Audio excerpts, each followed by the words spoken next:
एक दिन सुबह का समय था। भाई काम पर गया था और भाभी ने मुझे नाश्ता दिया और कहा, मैं नहा कर आती हूं। तब तक मैंने नाश्ता कर लिया और टीवी देखने बैठ गया।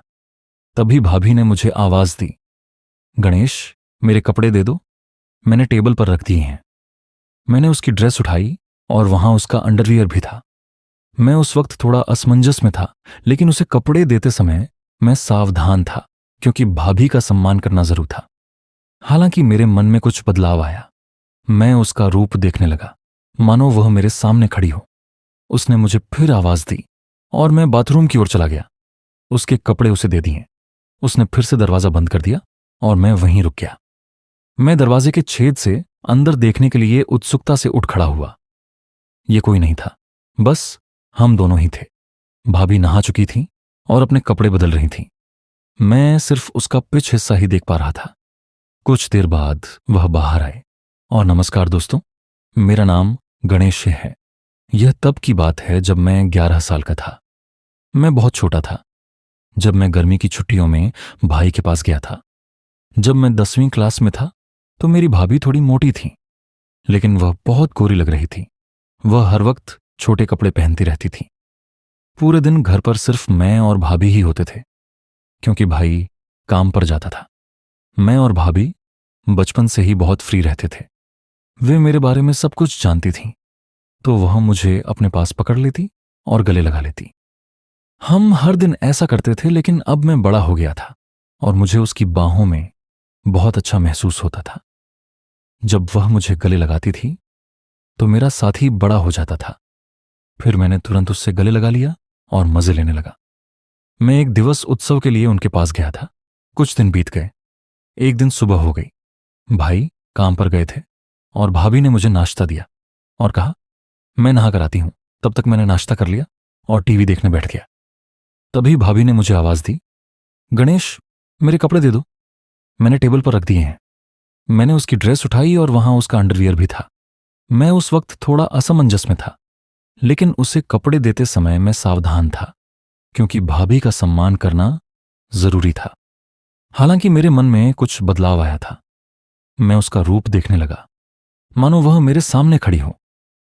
उसने मुझे वापस बुलाया और मैं बाथरूम की ओर चला गया। उसके कपड़े उसे दे दिए। उसने फिर दरवाजा बंद कर दिया और मैं वहीं रुक गया। मैं दरवाजे की दरार से अंदर देखने के लिए उत्सुकता से उठ खड़ा हुआ। वह कोई नहीं था, बस हम दोनों ही थे। भाभी नहा रही थी और अपने कपड़े बदल रही थी। मैं सिर्फ उसका पिछला हिस्सा ही देख पा रहा था। कुछ क्षण बाद वह बाहर आई और मुझसे बोली, गणेश, तुम भी नहा लो। मैं तुरंत वहां से निकला और नहाने लगा।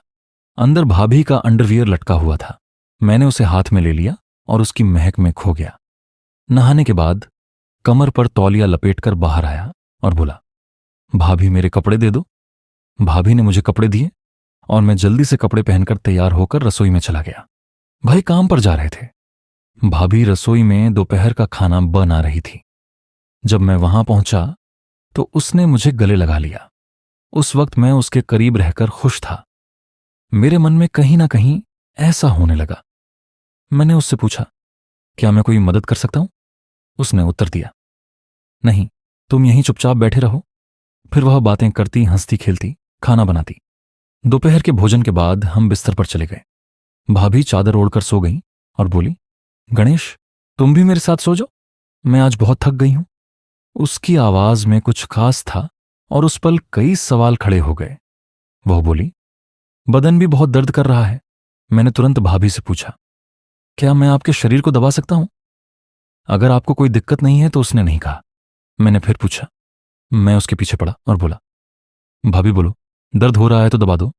उसने कहा, ठीक है। मैं धीरे धीरे उसके पैर दबाने लगा, उसके घुटनों तक पहुंचा। मैं रुका और अब उसकी वह चीज दिख रही थी।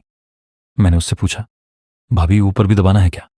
तो वह बोली, हां, दबाओ, मुझे आराम मिलेगा। धीरे धीरे मैंने उसके कपड़े ऊपर उठाए और मैं उसका आकार देख सका। उस दृश्य को देखकर मुझे एक अलग ही अनुभव हुआ। उसी पल मेरा ध्यान उस चीज पर रुक गया और मैं पूरी तरह से भ्रमित था। गणेश, अब रुको, मैं भी तुम्हारे पैर दबाती हूं। तुम्हारे भी पैर दर्द कर रहे होंगे, वह मेरे पैर।